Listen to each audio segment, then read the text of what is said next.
itong si Dicky. Ay, ito si Dicky nagkakalat na naman eh. Pambihira ka talaga, Dicky. Pero bago ho yan kay Dicky, ito kasi ang hamon dito. Bakit itong hindi naman politiko, kagaya nitong si Pastor Kibuloy ha, itong si Pastor Kibuloy, yung SMNI, bakit ho nila nagagawa itong mga ganitong klaseng bagay? Walang pondo galing sa kaban ng sambayan ng Pilipino, walang campaign funds, walang influensya ng mga nasa pamahalaan. Ba't kaya ho nilang gawin ito? Kaya alam niyo ho mga kababayan, ang daming bumibilib dito kay Pastor Apollo Kibuloy. Alam niyo ho ba kung bakit? Dahil walang eleksyon. Natalo ho siya nung nagdang eleksyon. Di ho ba natin malaman? Nadaya. Diyan sa Comelec. Alam niyo naman ho yung si George Garcia. Pero tayo naniniwala, karamihan ng nasa slate ni dating Pangulong Rodrigo Duterte nanalo.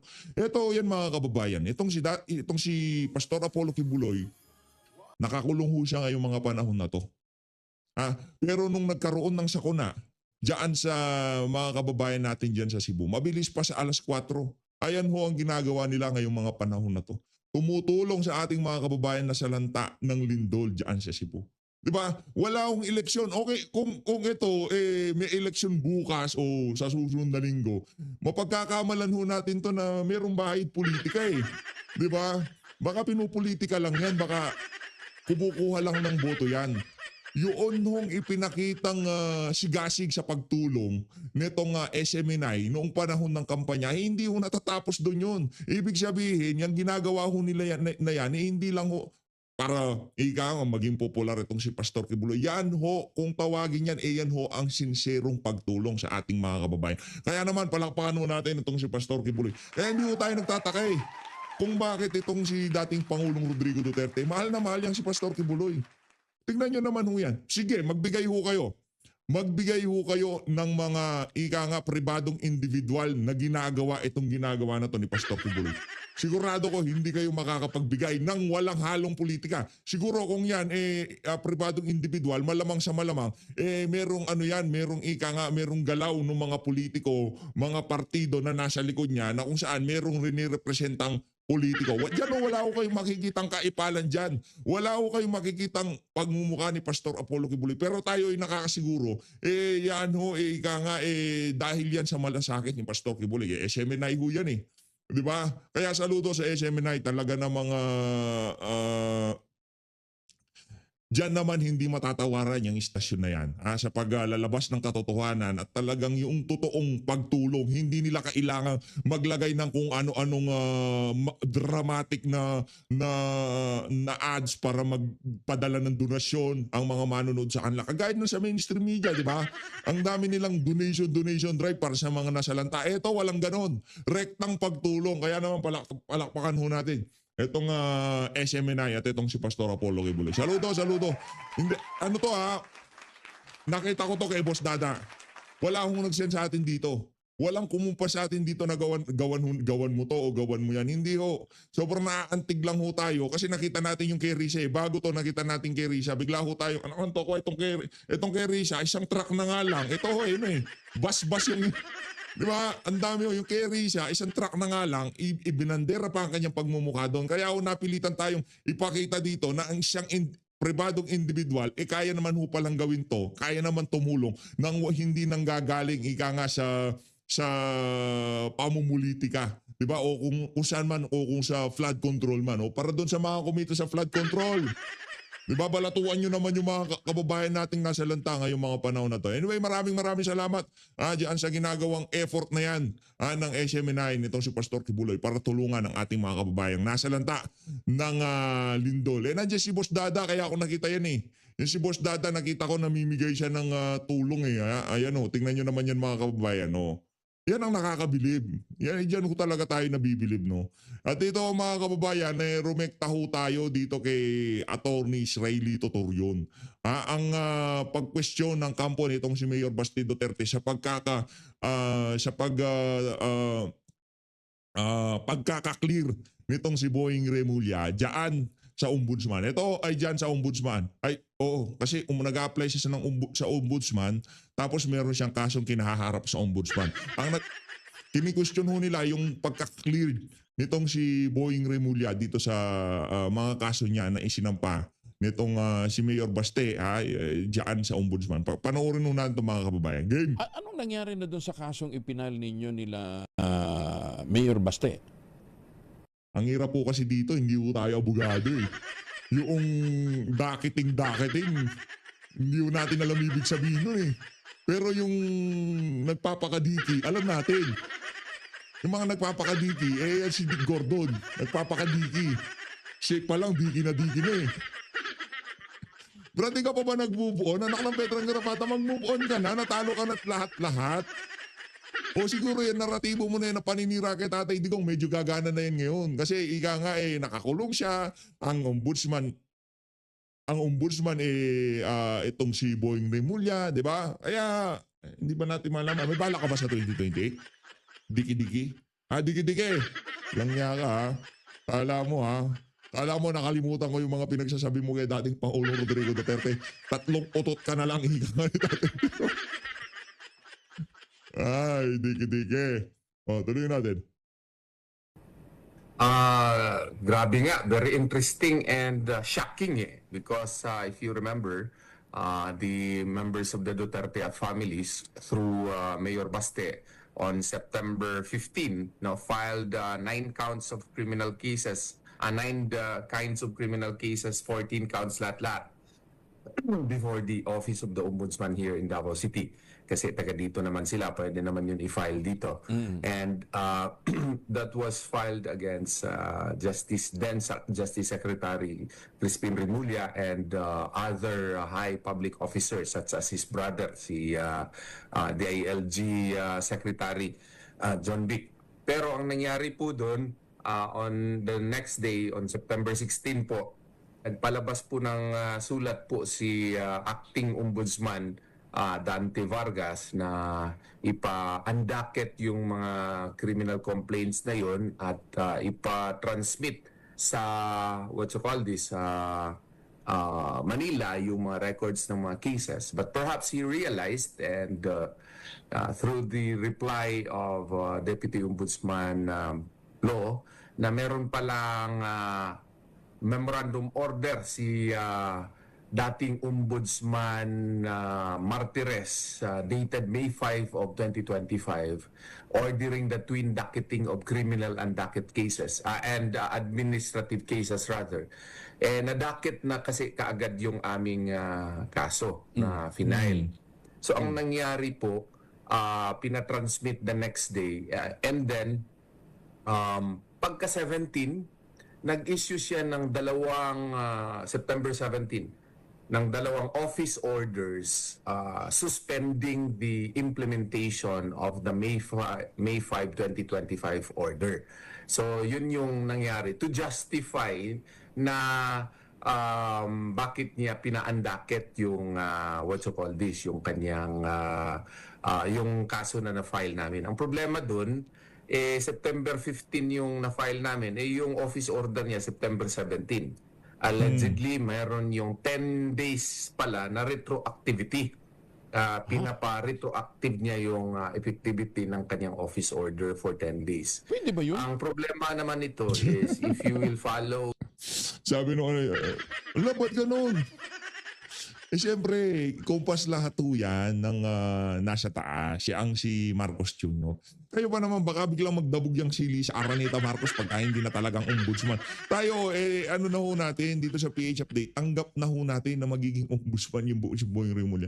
Si Tatay Digong nga di ba? Lahat na lang hindi nga ho nila binend ang batas doon. Binaliwala nila ang batas. Hindi, yung okay nga, yung susundin mo tapos ibibend mo ng konti. Ano pa yun medyo... Mali yun, pero mas worse yung ginawa nila kay Tatay Digong. Ang ginawa nila kay Tatay Digong, total disregard nga sa batas. Hindi nila pinansya. Batas-batas. Lipad, papuntang dahig Netherlands. Yun ang ginawa nila. Tapos itong simple na to na ilang mga tao dyan sa JBC, ilalagay sa shortlist tong si Boying Remulla. Easy. Ika nga hindi man magtataas ng sandaliri yang si si Kokak at yan si Marcos Jr. Napakadali lang ho yan para sa kanila. Kaya yung pagkakatalaga na yan ni Bonjing, okay lang ho yan. Ika nga ni Tatay Digong, merong oras lahat ng bagay, di ba? Merong oras para maging DOJ secretary, merong oras para maging ombudsman, merong oras para ikaw naman ang masasakdal. Merong oras ang lahat ng bagay, okay? Kaya kalma lang ho kayo. Hindi nga, merong oras ang pag-abot ng 1 million subscriber. Merong oras sa pagsisimula sa YouTube. Hindi ko natin pwedeng madali yung mga bagay-bagay na yan. Merong timeline ibinigay ang ika nga Diyos ng kapalaran, ha? Diyan sa mga bagay-bagay na yan.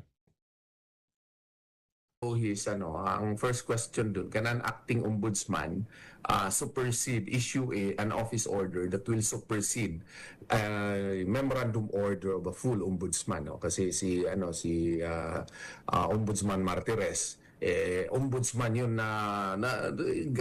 he really went through the process, ang tagal niya. Pero kanyang memorandum order, pinasuspend lang ng isang acting ombudsman. Pangalawa, meron pang office order na, na mag-retroactive effect. Ang problema niyan, selective pa. No? So, ang aming tingin, hindi talaga po pwede ang office order na mag-supersede ng isang memorandum order at pabalik, retroactive yung effectivity. Selective pa, bakit? Kasi nung September 7, merong COA fraud report na final yung COA against, finarnish yung ombudsman against certain DPWH officials. Tapos, nung September 11 din, si Vince Dizon filed a complaint against DPWH officials and allegedly meron pang preventive suspension order na pinasa si Secretary acting Dizon. Ombudsman Vargas. Oh. Grabe, no? Nag-file itong si sa ombudsman sa mga DPWH. Meron pang preventive suspension. Ito, patong-patong na kaso na ang isinampa dito kay Boying Remulla. Anak ng tokwa, naging ombudsman pa, palangmangan. Toritoryon. Diba? Ibang klase. Ito siya, toritoryon. Namit na natin yan. Malupit yan. Napakasimple lang ho niyan sa personal. Napakasimple lang ho niyan. Kung ano nakikita nyo dyan sa TV, bigla tayo napunta. Wala natin pinapanood yun sa YT. Ganyan na ganyan lang din ho siya. Kung paano siya magsalita dyan. Walang napaka-natural. The way na magsalita siya dyan, wala akong pagkakaiba. Yan na yan si Attorney Israelito Torion. Saludo Attorney Torion. Mabuhay ho kayo. So we have here a situation na office order lang, sinupersede yung memorandum order at retroactive pa yung effect, selective pa at pinaandakit yung kay Mayor Baste. Kaya ang ginawa namin, nagpadala kaagad kami ng sulat sa kanya. Totoo ba ito? Kailangan kami ng confirmation nito kasi kailangan namin ng mga certified true copies. Maniwala ka sir, hanggang ngayon di pa kami nireply. Ayun na nga mga kababayan, yun na ho ang ika nga ako, Attorney Israelito Torion, ano na ho natin yan, anticipated na ho natin ang mga kabuktutan ng ano na yan. Lalo na ngayon, aktong ombudsman lang yun eh. Kumusta naman ho ngayon, talagang ika nga, full-blown ombudsman. Diba? Hindi na ho ito acting. Hindi na ho ito acting. Itinalaga ng ombudsman itong si Boying Remulla. Kaya kung ano yung mga kabalintonaang nakita natin doon sa acting, ano ho yun, patungan nyo ng 1,000,000 beses na kabalbala na makikita natin dito sa bagong talagang ombudsman na si Boying Remulla. Eto, rekta na ho tayo dito kay dito na ho tayo kay Dicky. Ito na, masyado ka kasi, ba't ka nagpapaka-Dicky, ha, Dicky? Masyado magpapakadiki. Lagay ko lang yung ano natin dito. Lagay ko lang yung ano natin. Itong... Yan. Lagay lang ho natin dyan yung ating thank you 1 million subscriber. Palakpakan. Kailan mo kaya darating? Gusto ko na mahagkan yung ating gold play button, no? Ito sana ito talaga yung pinaplano natin eh. Pagka nakuha natin yung gold play button, sasabay natin yung silver. Pero ang gagawin mo natin, o-order ho tayo ng... Ay, nandito na pala yung silver natin. Paano ba yan? Hindi, kunyari sabay na lang natin bubuksan. Yung silver tsaka gold, di ba? Maraming salamat ho mga kababayan ha. Ano ito, kung ika nga, hindi naman natin makakamtan to, hindi ko tayo aabot ng ganito kung wala kayo. Kahit anong pagdadadakdak ko dito, ika nga. Di ba? Hindi mo tayo aabot kundi dahil sa'yo. Yan, ikaw na nanonood dito sa video na to ngayon. Maraming salamat to sa suporta. At kung maabot ka sa bahagi ng video natin na to, huwag niyo kong kalimutan mag-subscribe at i-like at click ang ring yung bell notification bell. Maraming salamat to mga kababayan. Mali natin na Hindi ba? Kay Diki pa tayo, kay Diki. Diki, pasok. My last question, sir, to close is, Yan. you have Jesus Crispin Remulla as the new ombudsman.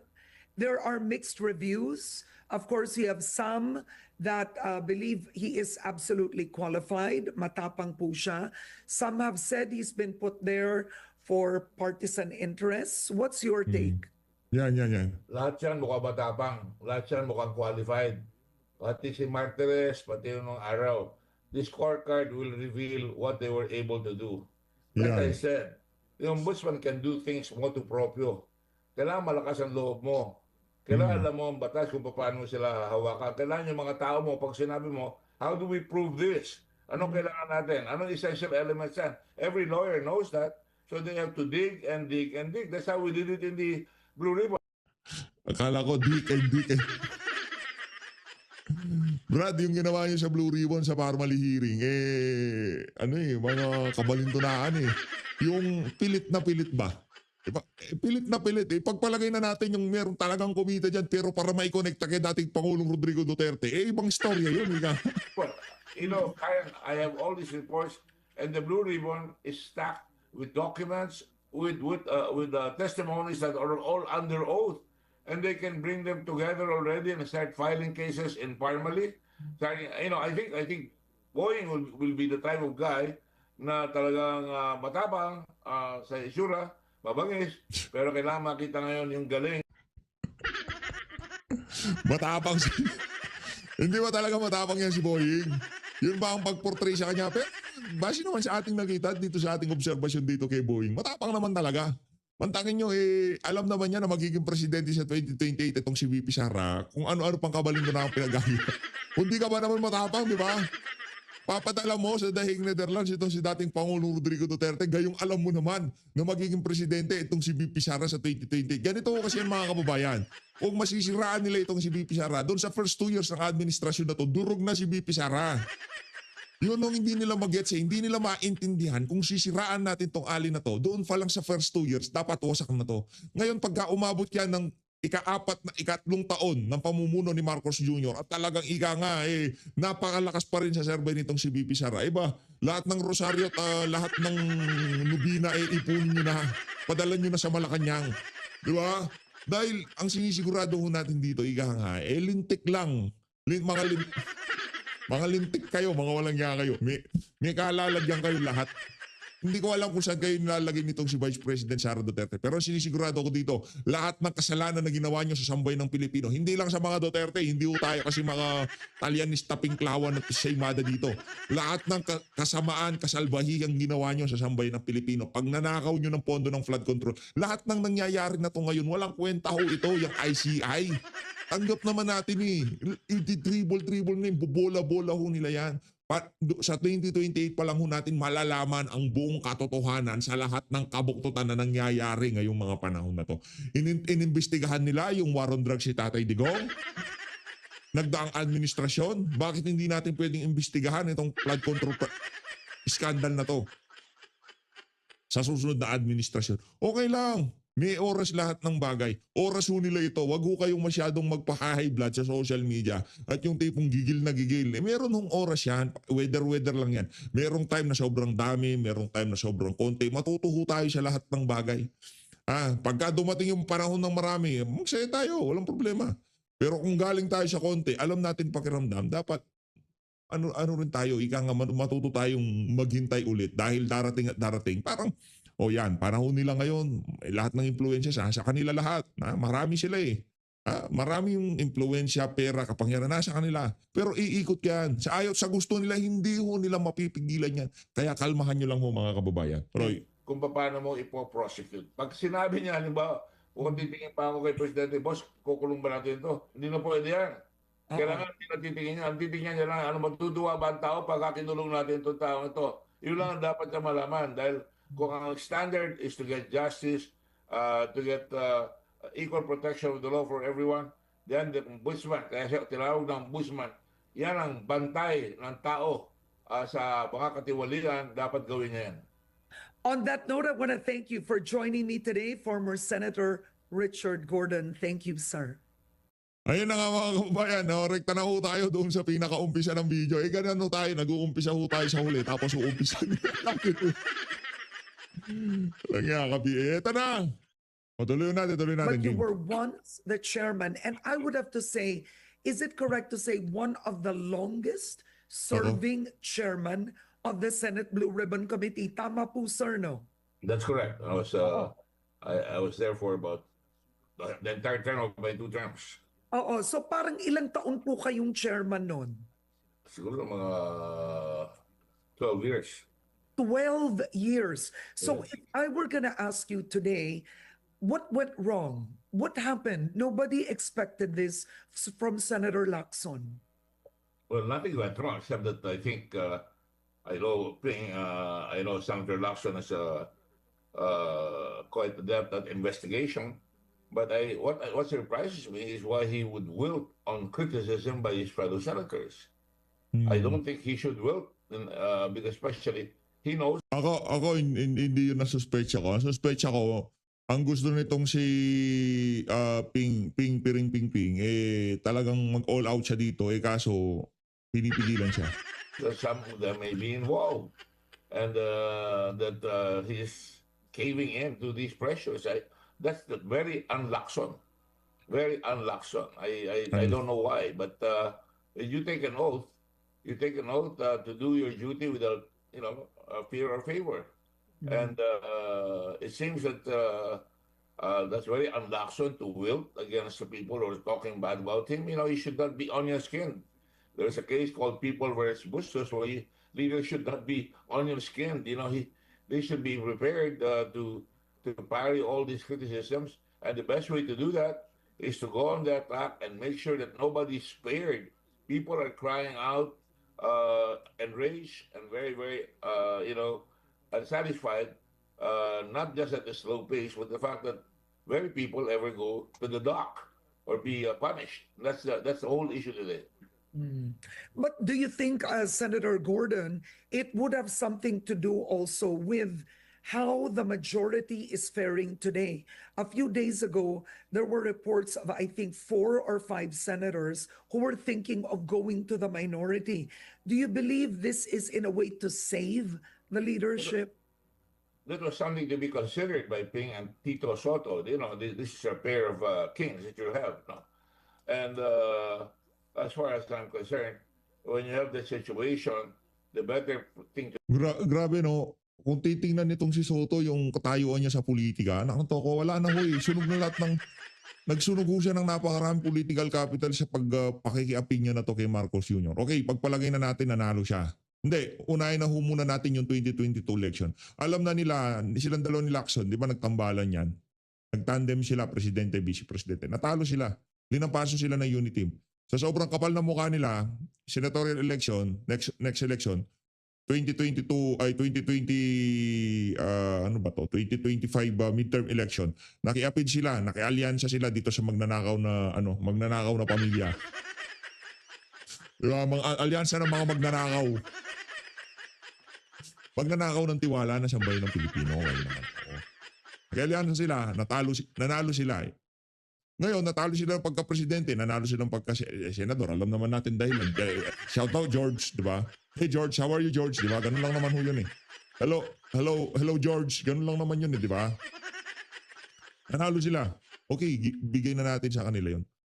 Ngayon ho mga kababayan, yung inaakala nila na teritoryo nila na kaya nilang pagbalubaluktutin, kaya nilang kontrolin, pati ho itong lugar na alam nila, kinalakhan nila, kinatandaan nila, kinaputian nila ng buhok.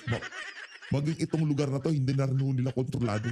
Talo sila ng pagka-presidente, na nanalo si senador, akala nila magpapakasangkapan sila kay Marcos Jr., lahat ng gusto ng administrasyon ibibigay nila.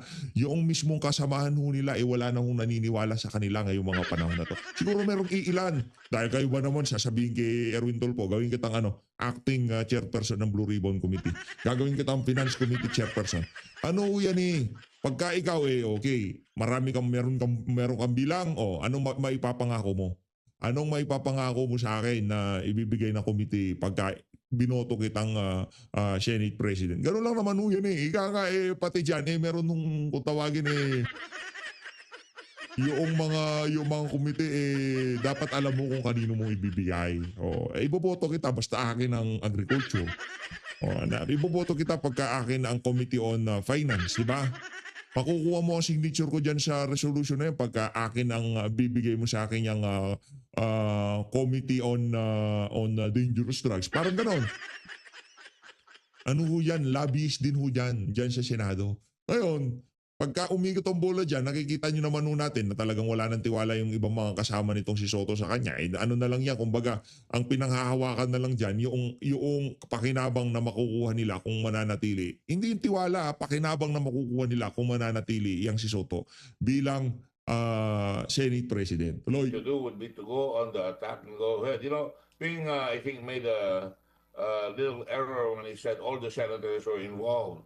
Actually, yes, that's true. We are a legislative body. We make amendments to the budget. Part of those amendments include changing the budget, putting our favorite projects in it if we could, and some putting insertions. The insertions become illegal when they are out of the law, when the budget is done with the cooperation of some contractors who will be favored, and they will not complete the project and they will get the kickbacks.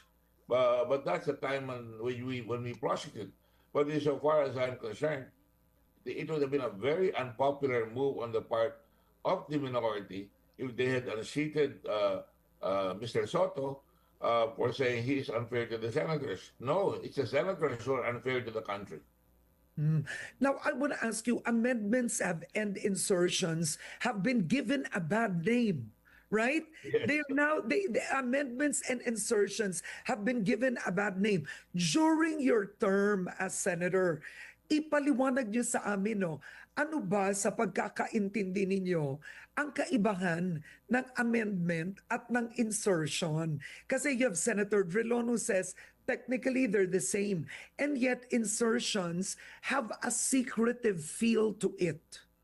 Well, so far as I'm concerned, amendment is simple. You say, I'd like to amend the budget. I'd like to include this part of my constituency or this part of another constituency because it's in the national interest, let's say, to put up an airfield there or to put up a big dam there or to put a base out there. That's an amendment of the budget, which could be rejected, of course, by the president later on if he exercises line veto. On the other hand, an insertion takes the form of a last-minute thing, That's why it's sinister. They would go there at the last minute and talk to their colleagues and talk especially to the chairman of the Committee on Finance in the Senate and the Committee on Appropriations in the Congress. There is no such thing as an animal called Small Budget Committee. That is anathema. That's anathema. So you'll have to put some responsibility and with all due respect, I would call the chairman of both committees of the House and the Senate to find out to make the insertions, then combine the insertions with some of the projects that proved to be disastrous because they were not fulfilled and that they were paid without even fulfilling the contract. That's where you find who's corrupt. Oh, okay. When you hear the amounts that are being revealed today, what's your reaction? You've always fought against bad governance, corruption, even when you ran.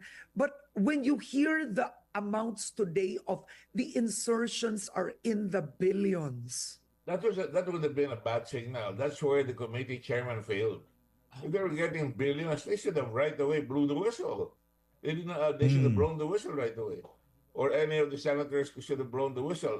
Usually, there's always envy. Why is he getting more than I am? This is what happens, you see. And then he tries to, I want to get more, and sometimes the president uses that to control the Congress or the Senate. He will say, I'll give you more. And he'll talk to the chairman, and that is good. That is part of the balance of power. But in reality, if you really think that somebody is getting so big a budget, and for that matter, there's another thing wrong. After the budget has been approved, the following year, we still have a chance to monitor what happened to these billions that were given to this guy, or was that spent? And that's, it doesn't have to be the president who should blow the whistle. In fact, you could call the public secretary, here, public works, ito binigay ng budget sa inyo, present to the Senator Colocoy, and what happened? Hindi nagawa. So, you're remiss. That's why I firmly believe all these secretaries of public works, all these regional directors, they're all guilty at the very least of negligence or cooperation in the fulfillment of a corrupt situation. Or collusion, no? Or collusion. What would have been the role of the budget secretary? Well, the budget secretary only collects all the suggestions. That's where preparatory, let's say, to the NEP, no? And that's where you put in the budget that the president desires and the cabinet desires. And ideally, that should be where you put in the regional councils, no? Where and the local governments who submit their proposals in their local governments to be propounded in the budget. Once that is done, it Nako,